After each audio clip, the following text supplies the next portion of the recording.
Good morning, YouTube. Today I wanted to bring you an update on the money moves that I've made in the past month. I think the last video I did on this was in November, around mid-November, so let's get right into that.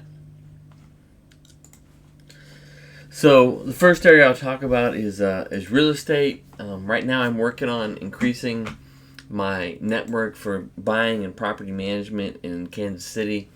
I have a property manager who's doing fine up there. But I need a contact to be able to call and close a property in 24 hours, so I act as a buyer's agent.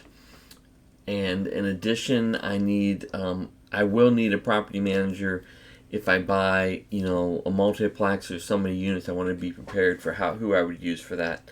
Let's say I bought a 7-plex and Jackie didn't want to manage it, then I'd want to have that prepared. So I'm trying to prepare for that at this point. I'm checking house prices daily in Arkansas and in Missouri, in the areas that I understand, to see what comes on the market, what comes off the market, how much things sell for, to keep myself fresh on the values for that type of investment.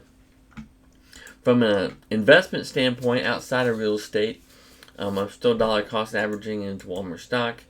I still have Home Depot and VIG as significant portions of my investments.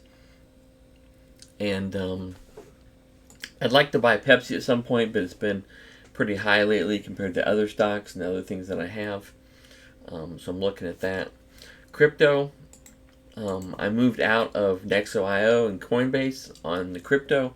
I just can't see a return that would justify the exchange risk, like Celsius and BlockFi went under, and FTX.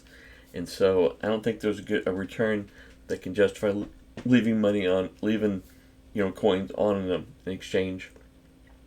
It's not so much about the underlying coins, but more about the exchange itself and that risk and how you can't calculate that. Then from a learning standpoint, last time I said I bought Paramount, HP, Citi, and Ally, because Buffett had bought those and I was watching those.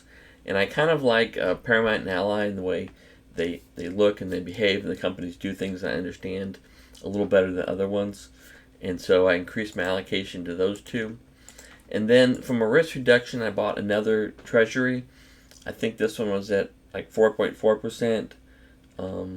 Matures maybe February, March of next year. And so between all these small little test things that I'm doing, I'm making $218.47 in dividends per month from the Treasury, just figuring the Treasury rate times the amounts in there, and then the dividends on these stocks. And lastly, on the sales companies I have been moving more towards running gear. That's what I've been running into.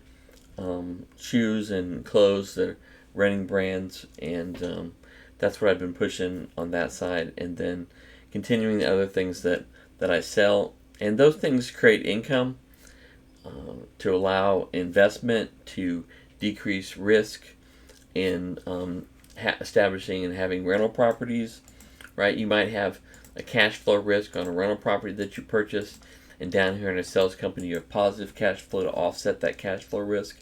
And so I kind of use those to be able to allow myself to push further into investments and quicker to get those additional profits and additional I'm going to say semi-passive cash flow going. There's really no true passive cash flow because you have to kind of watch what you're doing and watch what the index is doing and maybe move them once in a while, not very often. But those are the things that I'm working on, moves that I've made in the last month, and I just wanted to share that with you. If you want to see more of this, like and subscribe down below in the video so they'll notify you when I upload a video.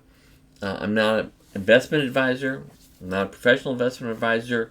I'm just a guy sharing with you what I'm doing. And I do things in real estate, sales. I have a full-time job, and also in investments. And I've done this for, 15, 20 years or longer. So there's more I'll share with you in another video. But I just wanted to cover this with you real quick this morning. You have a great day. Bye.